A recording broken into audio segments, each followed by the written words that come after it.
This is episode number 28 of the Homeowner Show.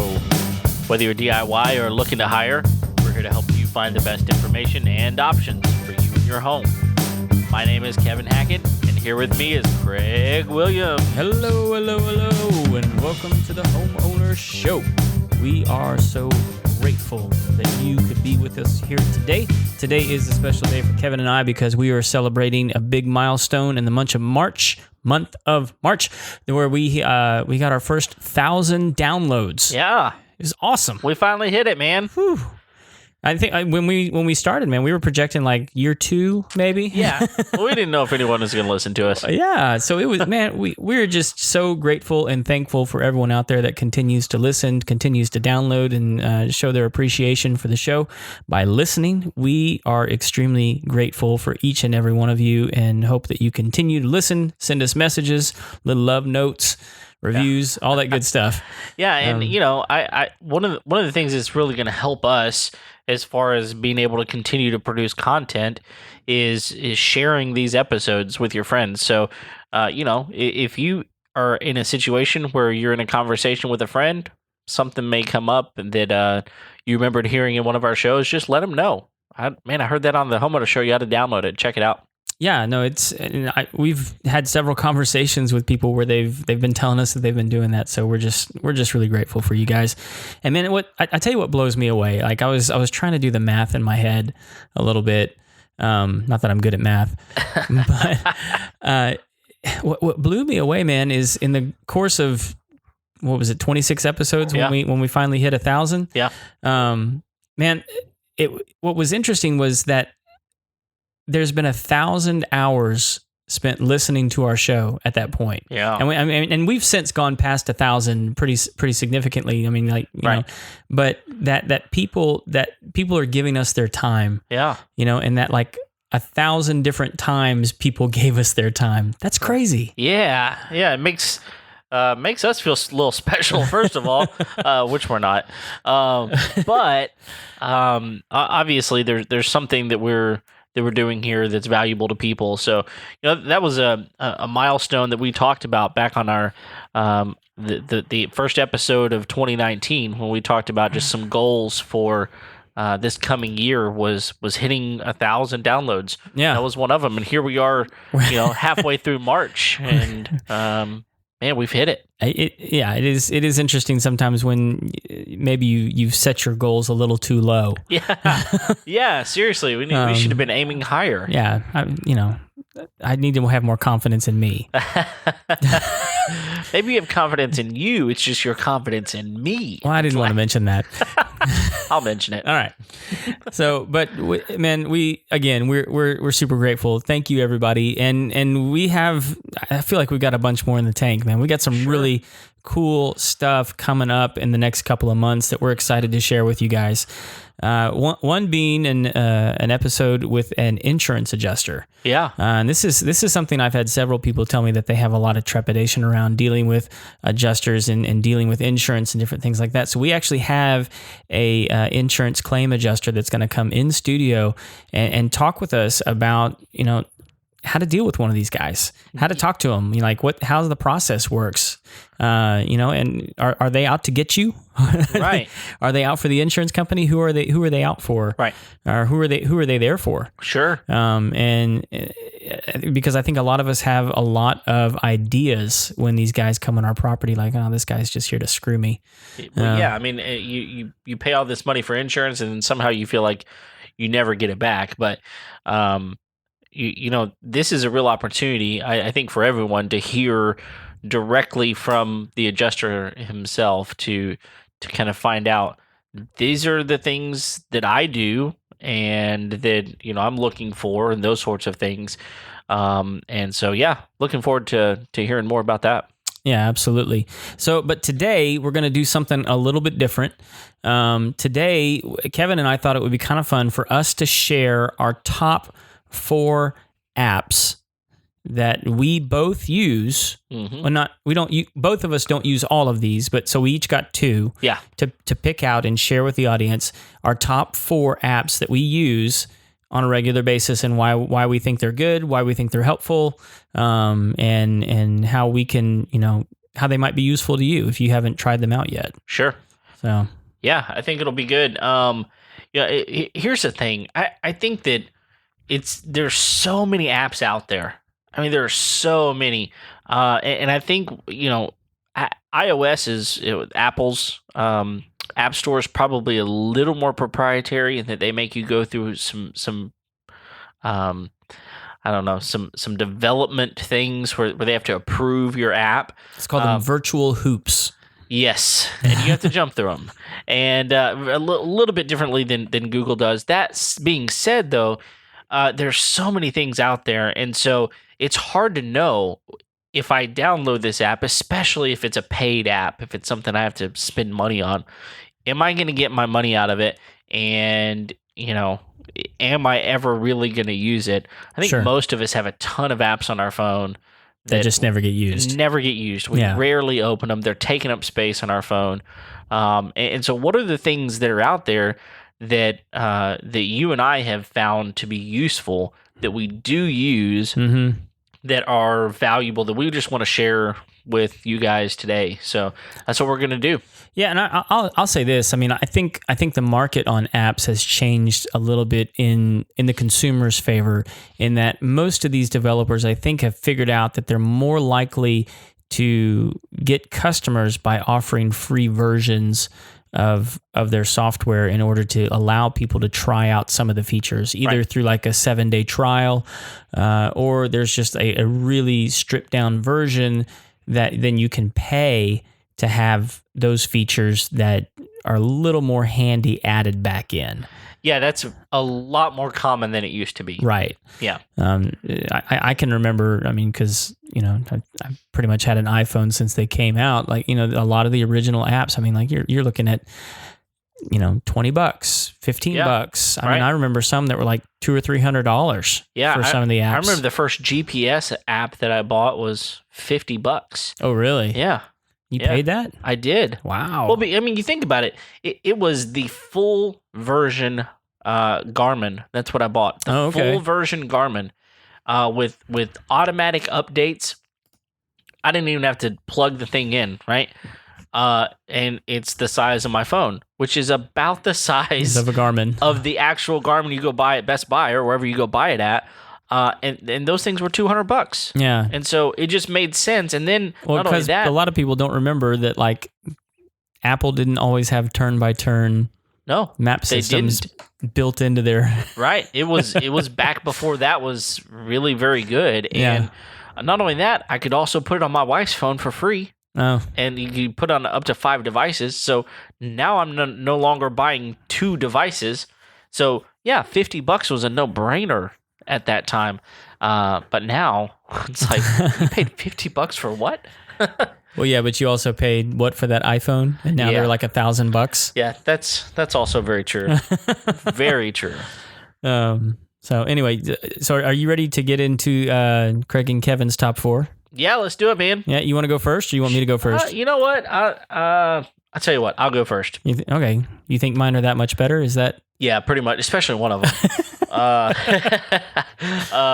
There is one that Craig and I both use that I do think will be valuable. The first one I want to talk about is interesting. We're kind of coming up on storm season, at least in certain parts of the world. It's coming up on high winds and rain, those sorts of things, tornadoes. And so one of the apps that I came on to, I don't know, it's probably 7 or 8 years ago now, is an app called Radar Scope. So Radar Scope, that's SCOPE. It is a Doppler style radar, like you would see on a network television, network TV. What am I talking about? Channel. Channel. Why couldn't I think of the word channel? Those things, back in the day when you had to like turn the knob and exactly. What was that thing? What was it called again? I have no idea what I'm talking about.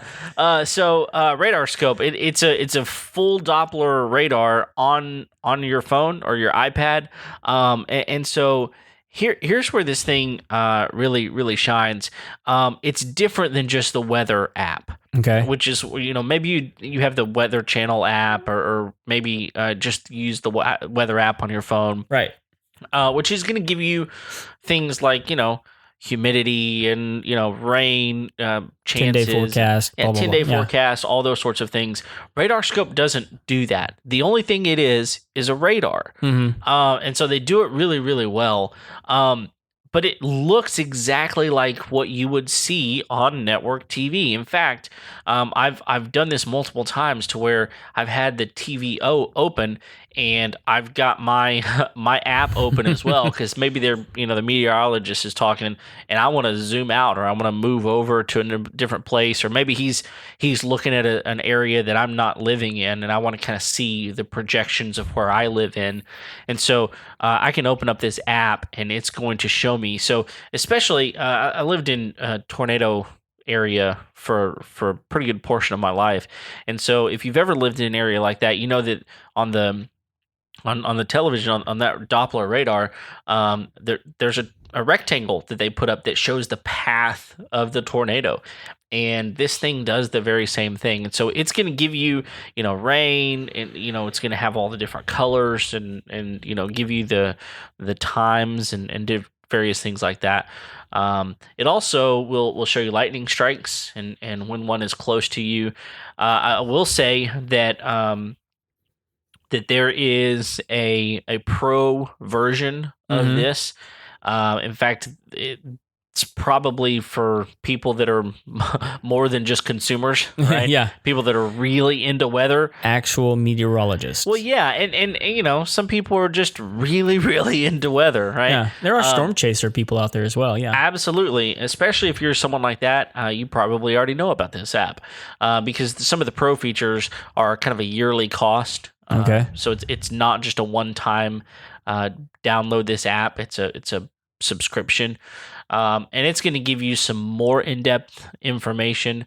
But I'll tell you, when Hurricane Harvey was here, one of the things that made this really beautiful for me and my family was that I no longer have cable TV at my house, and I think a lot of people have decided to cut the cord. Yep. Right.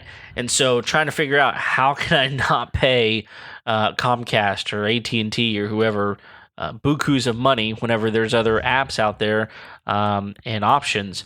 So if you've cut the cord and you don't have an antenna at your house, or maybe you live far enough away from a central hub to where your antenna doesn't even get network channels, how are you going to get weather information, like current weather information, not just the forecast, but how are you going to know storm's coming, this is what's coming? Most of us, even if you don't have cable, you're going to have Wi-Fi. Right. And this runs off Wi-Fi. It's going to be the very same thing that you're going to get on network TV, but it's right there in your hand. Here's the other thing that I found. I remember one time a tornado was coming, and it was bad enough that my wife and I had decided we're going to the bathroom, getting in the bathtub, bringing the pillows, bringing the dogs. We were all huddled in this bathroom, and there's not a TV in my bathroom. I don't get network TV in my bathroom. Yeah. But I had my phone with me, and I could see exactly what was going on, and had all the information right there at my fingertips. So it was really valuable for us, and it may be something that if you're in a situation where maybe you don't have access to network TV as easily or as readily, or maybe you just want a little bit more information than what you're going to get. Maybe the network TV station isn't just showing all day weather. Maybe you're not in a crisis situation where they're just 24/7 showing this storm, and you want to find out when's the rain coming. What's it going to do? Is it going to miss me? Is it not? This app's going to be really helpful for that. Yeah. So how real time is this thing? It's absolutely real time. In fact, 100% real time. So there's actually, you can, kind of zoom in on your exact location, and then there's a play button. You press play and it's going to do exactly what the Doppler radar does, where it just kind of shows you this is where it was and this is where it currently is. And I mean, it's as real time as you can possibly get. So does it also allow you to look at like how much it's moved in the last hour? Can you see Doppler projections? You know what? I've actually not gotten that far into it over the last hour type of thing, but you can go back and see some information. And like I said, you're going to get the latest, the last 5 to 10 minutes for sure of kind of where it was and where it's going. Sure. And some projections of where it's heading as well. So, I guess there's probably some information, and that may be something that they've put into a pro version. Yeah. Honestly, I don't have the pro version. It's not something that's appealing to me personally. So yeah. So this is a free. Well, it is not free. I think it's a couple of bucks. Okay. But you can upgrade to the pro version for a little bit more. That's just to download the app. It's a couple of bucks to download the app. Okay. And you get all of those features that I'm talking about in the app. And then if you want the pro version, which is going to give you better lightning strike information, other things as well. Sure. Then it's a yearly subscription. And I want to say it's like $10, $15 a year. Okay. It's just not something that was appealing to me. So you don't recall any of the features from the pro version? No, I could go look. In fact, I've got it pulled up right here. Let's see. Ask me another question. You got any other questions? but like right now in the one that you paid $2 for, like there's no like 10-day weather forecast or no, it doesn't have any of that. I mean, you're gonna be looking. You're gonna really need to go to your weather app. I guess they assume maybe like that either that might be in the pro version or that's something they just assume. Hey, there's native apps already. Yeah, that's really not what they're really trying to target. They're trying to target the radar. They're not necessarily trying to target the forecast. Sure. So the pro tier, they've got a pro subscription that has a couple different tiers to choose from. It's going to offer you the high resolution. It's also going to give you access to real-time lightning data. It animates along with the radar loop. So whenever, it'll show you the progression of lightning. Yeah. As it goes. It's also going to have extended loops for that, when you press play, show you where it's going. It's got progressive loops as far as that goes. It's also got dual pane mode. Oh, that's kind of cool. So if you want to look at two locations side by side, it's something that you get as well. So that's the first tier. The second tier combines everything in the first tier with some more advanced features, including some local storm reports, some outlooks, 30-day archive of all radar products, estimated hail size that's coming, rotation contours for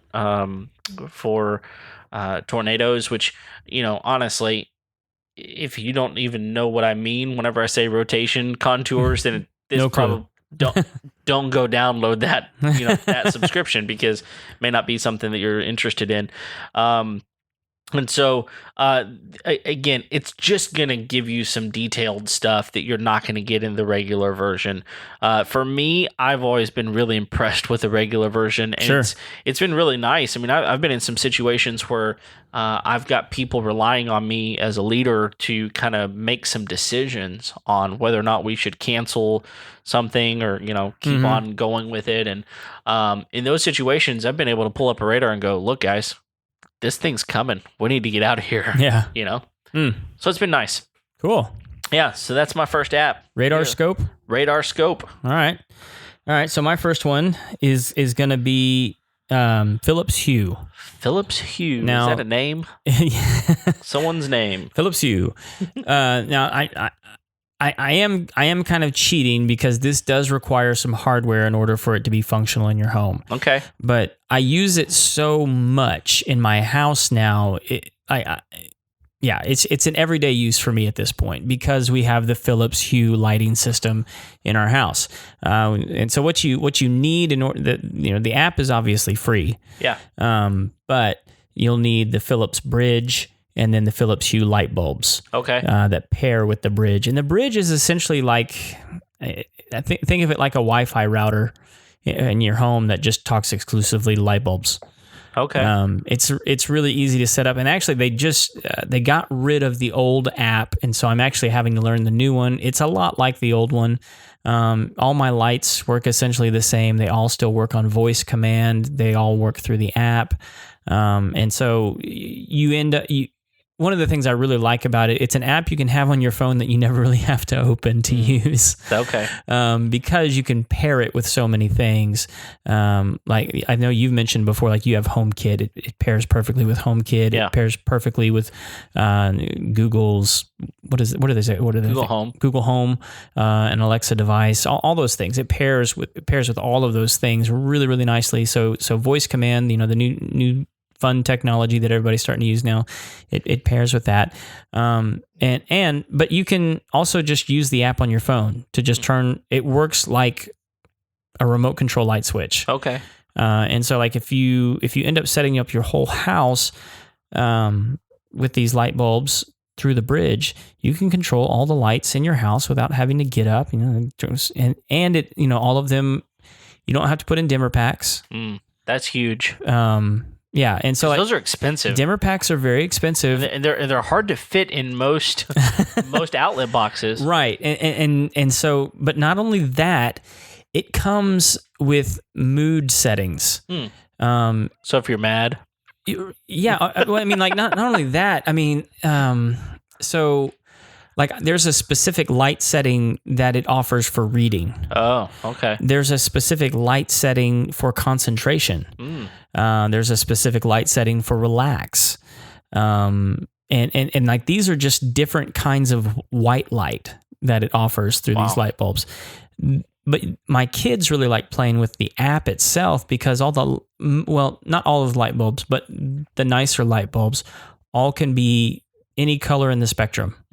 And so they love getting on the color wheel and, picking a light bulb, and I want to make that one blue and I want to make this one green. And my son really likes having, there's a desk lamp right outside of his room. And he really likes that light to be blue when he goes to sleep. Okay. It's not quite as bright. Right. Yeah. And so he'll usually ask me sometimes if I can turn the light blue before he goes to bed. And nice. That's his thing. He really likes that. Yeah. And there's even scenes that they allow. So like in my bedroom, we have 3 or 4 different bulbs. And I forget the name of some of these things because they're just goofy. Yeah. But it's like, hey, make it, Malibu sunrise or something. And so it'll make like one light bulb kind of orangish yellow and the other one kind of a deep red. So it makes it look like a sunset on the ocean shore, and one's blue over here. And it sort of works the whole room together to kind of make a mood. Okay. That's interesting. Yeah. So they do lots of cool stuff with it. And then, obviously you can dim and brighten the lights as well. Yeah. Which is super, especially one, you can turn your lights off when you're not at home. Okay. And if you're like me and you've got like 3 stories, like, dadgummit, I left the light on up there. Just turn it off, or I'm not going to walk all the way back up there. Yeah. 'Cause I'm lazy. Yeah. There's that. Yeah. So really, really helpful app. But again, you do have to have the hardware in order for that one to work. But it's become a daily use for me for turning light. Like I really hate turning on lights in the morning. You know what I mean? Like if it's just like one of those flip-on switch lights and it blinds you immediately. Yeah. It's bright. That's one of the things I really love about this. If I'm gonna walk into a room, I like to like ease myself into the light first thing in the morning. Yeah, sure. I'm an early riser anyway, but like I don't like the bright light. Yeah, like Gizmo from the Gremlins. Well, it makes sense. I mean, it sounds to me like what you're saying is it gives you a lot of options where your light is just not a simple on or off anymore. Right. Yeah. I mean, it can be. Sure. Yeah. And and that is one thing that's, so like if it's in a lamp, that lamp has to be on, and that switch has to be on in order for you to have control of that bulb. Okay. So you can't have the lamp in like an off position and then have control over the bulb. It's just, it has to be on. Okay. So that being said, if someone does flip it off and you go to flip it back on, it has a default setting to that bulb that it just comes on. Okay. And that's really just to let you know that the bulb's working. Sure. So. Okay.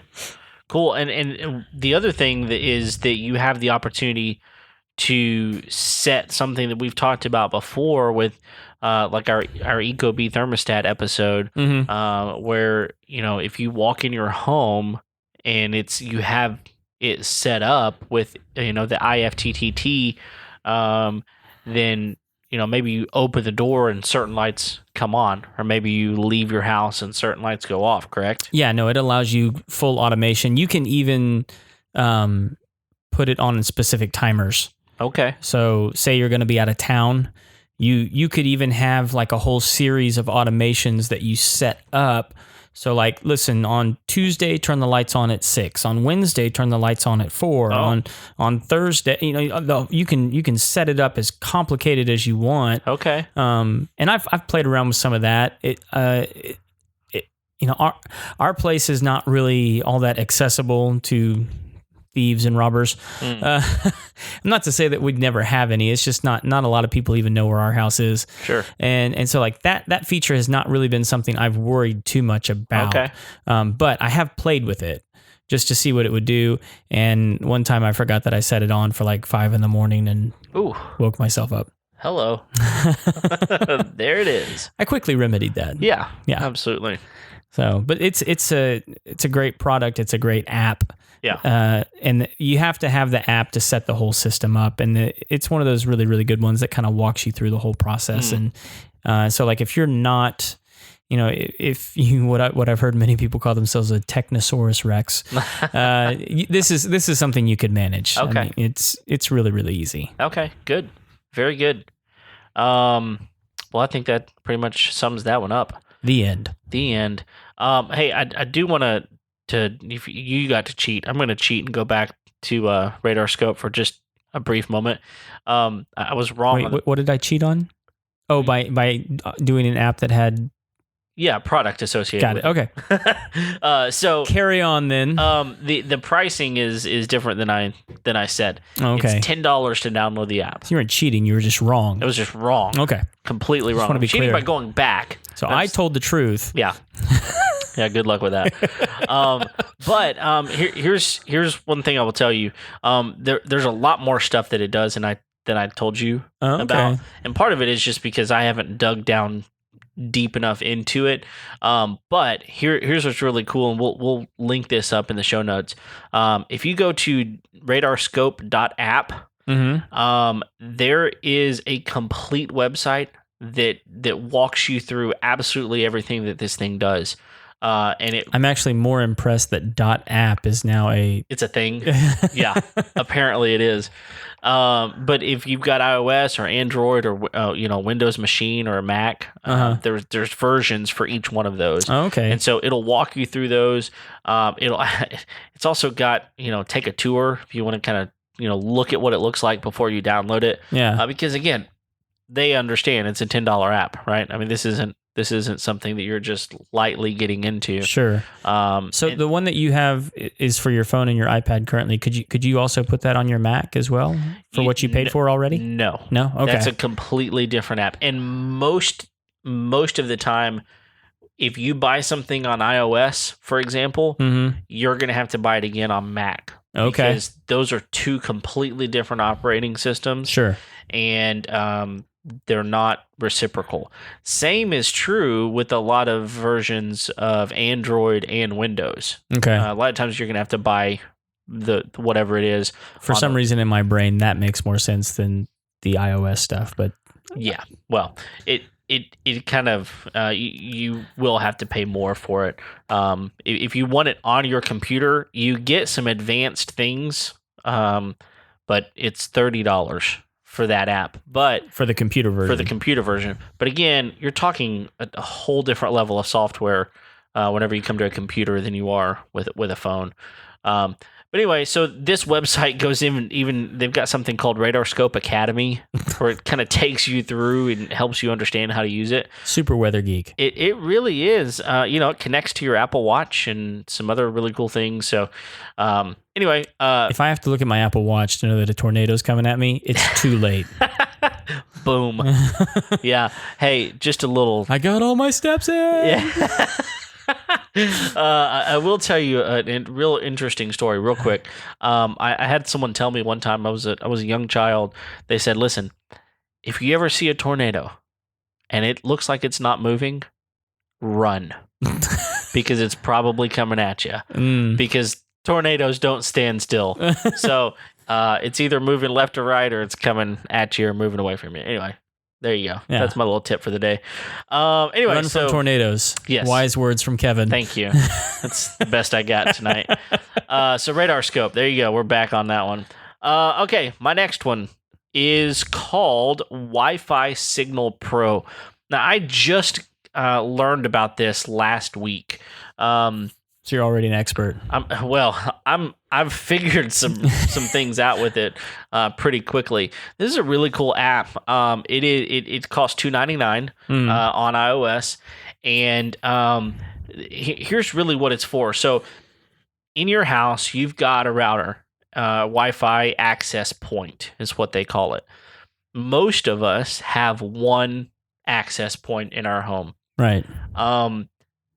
And you will probably find that certain parts of your home, you get better signal than other parts of your home. That's just because there is a maximum distance that router allows you to access its data, okay? Mm-hmm.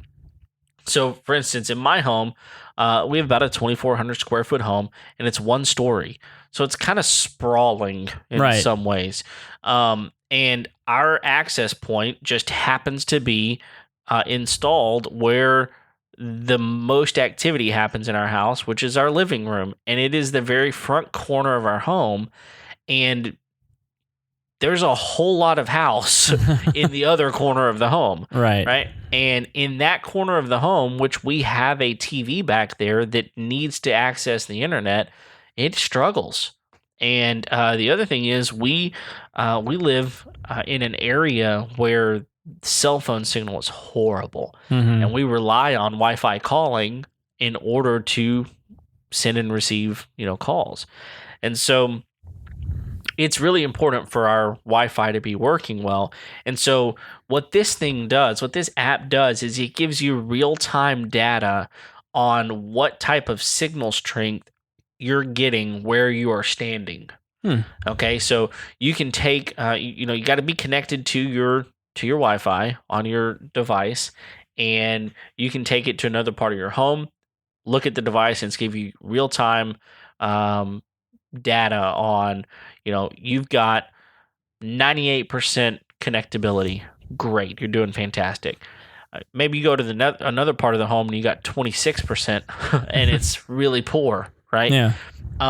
And so, this thing is going to give you a signal strength meter. It's one of the main things that it does.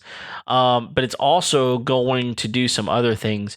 It's going to give you a ping test. A ping test is going to tell you how long it takes your router to hit the access point that it is connecting to. That makes a big difference in how quickly your data is going to come back to your device. Okay, so it can perform ping test. It can also perform speed tests. Okay, so many of you may have heard of speed test. It's something that a lot of companies are saying, hey, use speed test in order to test the speed of your internet. Right. This thing has it built in, so you don't have to have a completely separate app for that as well. It'll also tell you how many devices you have connected to your network. Okay, so there are some routers out there that have this technology in an app as well, but if you don't, this will tell you, hey, you've got 29 devices hooked up to your internet. You probably didn't know you had that many. Yeah. And it will affect the speed that you're getting out of your internet if you have that much connected to one router, right? So maybe you can use this to say, hey, I need to kick some of these things off the network so that my signal strength goes up as well. And so the other thing you can do is you can use it to share your Wi-Fi password with other people. Oh. So if you come over to my house and you say, hey, Kevin, I'd really like access to your Wi-Fi, sure. And I don't have to sit there and tell you, each uppercase, lowercase, whatever. I can just push you the password. The app lets you do that. The app lets me push the password out to you, and then you're good to go. Yeah. So, and I think I remember you telling me, right, you found out about this because your office was having some issues with Wi-Fi coverage. Yeah, absolutely. And so you guys were kind of going around testing and seeing, okay, where's the best place to put this? Where's the best place to put that? Is that exactly? So we've got a couple of offices in our office complex where they're on the far-reaching corners of this access points range, and we've got one person specifically who does a lot of video conferencing, and he was saying that regularly. Sometimes 3, 4, 5 times during a 1-hour video conference that his would just shut down because he didn't have enough signal to be able to access, Wi-Fi streaming, right? Right. And we had another area, it's actually our conference room, which is a pretty important room for us, that the Wi-Fi signal is horrible in there. And so we were able to just move, kind of test by moving that access point to different locations and walk around with the meter in your hand on your app and figure out, okay, I get this much signal here, and kind of find an ideal location for that in our office. Now, you can do the same thing in your house as long as you're wired for it.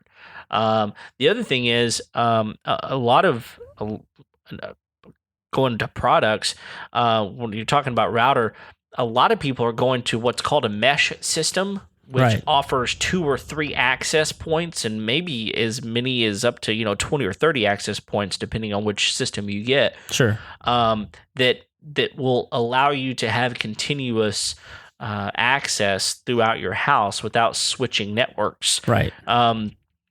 And if you have something like that, this app could be really, really helpful in you figuring out exactly where you need to put those access points to get maximum coverage and get the best speed coverage across your home. Yeah. So that's Wi-Fi Signal Pro, and man, I've been really impressed with it so far. Yeah, and how much was it? $299. $299. Yeah, and they do have a non-pro version.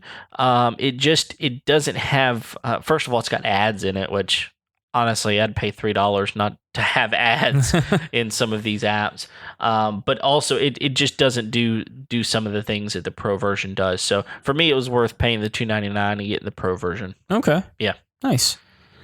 Well, good. All right, moving on. Yeah. We're going to, I guess, number 4. We're going to go ahead and invoke the Nextdoor app. Nextdoor. Yeah, and if you don't know about this one yet, this one is really growing fast right now. It's kind of community bulletin board / social media, and it's changing a little bit right now. But what's really cool about this, if you don't know about it, it really allows you to be tapped into your local community in a way that I think other apps don't, that offer kind of like a social media with comments and likes and things like that. I mean, like, one, you can set it up to where it's only people in your neighborhood, right. Only people who are in your specific neighborhood. You can see their posts. You can set it up to where you see neighboring posts. You can set it up within a certain radius of your home. But really what it's supposed to be local stuff. And what a lot of people have ended up using it for is, hey, I need a good electrician. Hey, I need a plumber. Hey, I need a good pest control guy. Hey, I need somebody to come clean my pool. Who do you recommend? Yeah. Or, hey, I just used this company and they did a great job. Or not. Yeah, or not. Yeah. And so it's been really interesting to watch people interact on it because it's a completely different interaction than what you see typically on social media platforms. There's a little bit of the griping and moaning and wailing that goes on. But that being said, if there is that, it usually has to do with something happening in our community. Yeah, someone took the time to get on there and say, this is something that I'm frustrated with, and it may be something that you might need to know about as well. Right. Yeah. Like just as for an instance, this morning there was a really well-known restaurant near us that's out on the lake that had some people showed up for work and found out that their restaurant had been closed. Oh. And so like people in the community were like, what's going on? Why is this restaurant closed? What what's going to happen to all these people? Are they out of jobs? Are they, people were genuinely concerned. Yeah. Maybe not so much just for like the business being there, but like what's going to happen to the people? What's going to happen to this thing? And so there was a lot of posts about it. I see a lot of posts on there about, well, at least our local constable and sheriff's office, they have accounts on there and can post and let us know when there's been specific crimes that we need to be aware of. They post those on there. And so it's just really, really helpful, one, to know what's going on in your community, because it's really hard to know or to really even have the space to know, because if you're using any other kind of social media or news, it's really hard to have, one, the emotional space, and two, just the brain capacity to just hold any more information than what they're throwing at you constantly. That's right. And so like it really gives you a tool to know what's going on in your community, which is what I hear a lot of people complain about. I don't know what's going on in my community. I don't know what's going on around. I don't know my neighbors. Yep. Well, here's a way that you can, ease your way in without actually having to go knock on a door. Yeah, absolutely. Not that you shouldn't go knock on doors and take a pie. Yeah. Which is appropriate here on 314. Know your neighbors, right? But there's other apps that kind of try to do this. In fact, I said neighbors.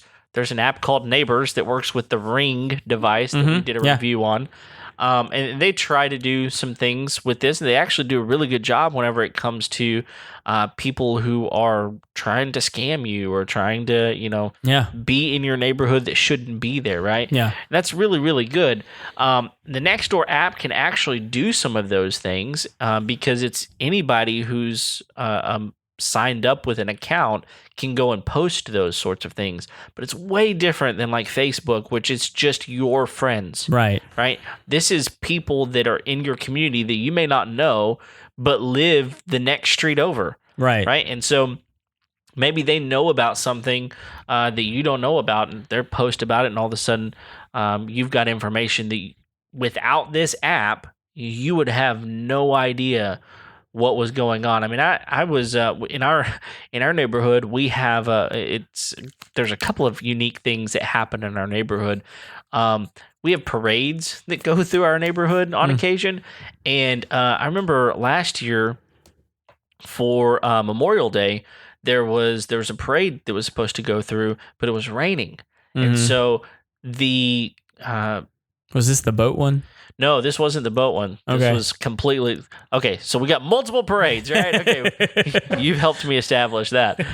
This was different than that. But it was raining, and so the association that put on the parade was using Nextdoor to give updates about how the parade route was going to change and the times that it was going to change and these sorts of things that, honestly, they would have to spam people's email in order to give real-time updates on what was happening. Yeah. And this was a really good way for them to do that. So there's a lot of things that the Nextdoor app can do that, just like you said, it helps you know and understand the community that you're living in. I mean, you chose that community. You bought into that community.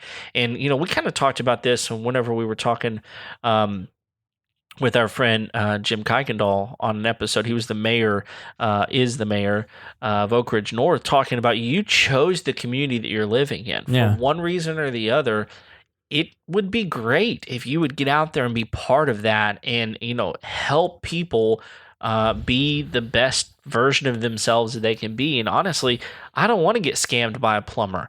But if I do, I would love to have an outlet different than just Google reviews, which Google reviews are fine. Sure. But I would love to have an outlet that says, this plumber was at my house just a few doors down from you don't let him come into your home. Yeah, there's a big difference between telling your neighbors and telling America. Right. Absolutely. And it's just a lot more specific. It's narrowed down. One of the other things that's kind of cool about it is you can expand it out a little bit. Oh, yeah. I mean, you can expand it to other neighborhoods in your area. And so...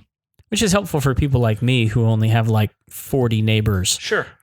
Sure, but there are other neighborhoods around you. Exactly. That are still within interest. Yeah. You know? Yeah, and I see people using it for all kinds of different things. I'll see people like, selling a couch on there. But like one of the other ones that I've actually used it for is like if a pet goes missing. Yes. Like you can post that up on there and like, here's the picture of my pet. She's been gone for a day. Please help me find her. And I see those pets being found all the time and returned to their owners. Oh, yeah. Yeah. Which, honestly, I mean, that's I even see it on there. Was like, hey, she's over at my house. It's this address. Come pick her up. Absolutely. She's fed and doing great. Right. Yeah. And those kind of things, I tell you, it gives me a little more comfort in knowing that the place that I live is not just this isolated place. I mean, I think it's so easy in today's day and age to feel isolated. Right. And to feel like, you know what, I don't really need to leave my home because I've got all the information I need right here. People will deliver food to me, all anything I need. I can, a lot of people office out of their own home even. Yeah. And so the need to leave your home has become less than it used to be. And so this is just one more way that you can kind of feel less isolated. You got people around you that are looking out for you, that are taking care of you, and those sorts of things. And the Nextdoor app is a beautiful thing that if you don't have it, go download it. Just check it out. I mean, if you hate it, delete it. It's free. Yeah, it's free. But I think that you will find that even if you don't use it regularly, there will come a point in time when you go, I wonder what people are talking about. Yeah. And you get on there and go, oh, now I know something. You mentioned a restaurant. We had a restaurant not too far from where we live that some people got sick from. And so they posted it on there. Hey, we got sick from this restaurant, and it looks like they've got some stuff to take care of before they're going to be back up and running. And so, little things like that, man. I'd love to be able to know that before I walk into a place and go, oh, I had no idea that people are getting sick from here. It's just the more you know, the better person you can be. Yeah, and I actually do think that this app is probably going to become a little bit more popular as we get further on down the road because it is a lot more specific to the space that you live in. Yeah. That being said, there are ads that run on there, but I will tell everyone this: as a business owner who is always looking for new opportunities to promote their business, it is not super easy to get an ad put on Nextdoor. Okay.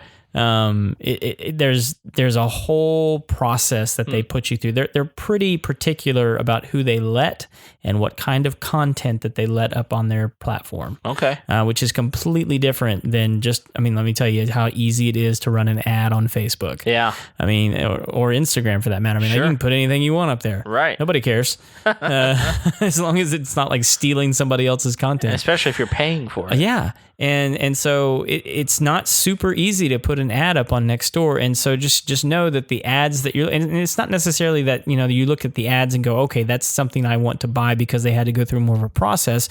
Just know that the people who are looking over Nextdoor are more particular about the stuff that they put on, which just seems to be the nature of the app. I mean, like, it just, because they're trying to narrow it down and be very specific as to who you're interacting with and whose content you can see and whose information that's actually being shared, that they're looking out for that as well. Sure. And that's the other thing I think is pretty interesting is that you as the user can choose whether or not to make your information available to your neighbors. Yeah.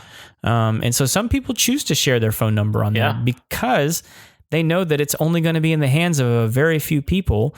And when it's people that live in your neighborhood, the expectation is that no one's going to try and take advantage of that. That's unfortunately probably not always going to be the case, but in my mind, far less likely going to happen. Sure. Because once you start doing that, people are going to be able to figure out pretty quick who you are and what you're doing and why you're doing it. And Yeah. Pitchforks and torches are going to come Sure. out. And honestly, I mean, like in my neighborhood, we have a phone book that comes out just to our neighborhood. And not every neighborhood does that. But ours does, and so people have my phone number anyway. I mean, I can choose to make it unlisted, Sure. but I don't. And so, people have my phone number anyway. And if I can narrow it down to just these number of people have it, it's not the worst thing in the world to have your phone number out there. They're probably not going to be spamming you, with stuff. So anyway, those are our 4 apps. Hey! I got one more thing here. Oh, you got one more thing? Yeah, this is bonus. A bonus material, folks. Bonus material. Heads up. Okay, we're just going to run through this really quickly. But iOS has a new app that's just come out with iOS 12. And it's kind of interesting because there's other apps out there that do this that are paid apps, and iOS is coming in and undercutting them, saying, "Hey, we're going to offer this to you for free." But it's the Measure app. Yeah, that's a super cool one. Yeah, I mean, this is so cool, guys. If you don't know about the Measure app, you need to go find it. It's probably even already on your device. You don't even know it yet. If you're on iOS. If not, you can download it for free. It's just called Measure. And basically, you can open your phone up into, accesses your camera. You can take a picture and measure out distances, whether it's you're trying to measure for new flooring, or you're trying to figure out the distance between this wall and that wall, how far it is from this the door to the edge of the wall, whatever it is. I mean, especially if you're doing any type of interior design or anything like that, you can use this app to measure out without going and getting a measuring tape. Yeah, and it's pretty accurate. It's accurate. It's really accurate. I think they said it's like 0.3. I think it's within a third of an inch. Yeah. Yeah, within I'm sorry, within an eighth of an inch is what it's typically like. Okay, within an eighth of an inch. Okay, so you think about that. I mean, there's a very good possibility that I don't even know where my measuring tape is, but even if I do, if it's a very long distance, it may be difficult for me to get within an eighth of an inch. Right. But most projects out there, you're not trying to get closer than an eighth of an inch. The only difference would be is if you're doing skilled carpentry, something like that, which I do at times. But even then, we're working on the studio, or you're working on the studio in here, and you've been using the Measure app in here, right? You had to put up the wall right behind you. Yeah. So it's really accurate. Yeah. And I've used it outside as well. And so you don't even have to take a picture. Like, it'll do it in real time. Okay. And so what you do is you'll set like an anchor point, and you can even move outside of the scope of the camera, and it'll keep track of that anchor point. Wow. It's because I've done measurements well over 100 feet. Oh man. With this thing, because I wanted to play with it. I wanted to see what it could do, and I was measuring it for a job too. But and it was crazy. I was like, how far can this thing go? Wow, that's impressive. Because it'll just grab a line and just follow it, and then you can actually turn with it as well. So you can set multiple anchor points, and it'll. I haven't set it up to where it's done like a complete square, so I don't know if it'll do square footage. It'll take square objects. So if you're trying to measure rectangular objects, like whether it's a picture frame or a coffee table, right, it will do that. Yeah, I know it'll do like the whole distance around. What I want to know is would it give me like the area within those? Which that should be easy to calculate. I mean, that's an easy calculation that it should be able to generate. If it doesn't, hey, Apple, we just gave you a great idea. There you go. But yeah, so I mean, it's a really, really cool app, and you can save those images. Okay. So you set the anchor point, you measure that, and you take a screenshot of it, and it'll so you can, when you're back at the hardware store going, I need this much of this much of that, you can pull those pictures up and go, okay, this is for this is for that, and just have all those measurements right there in front of you. Fantastic. Really, really good stuff. Yep.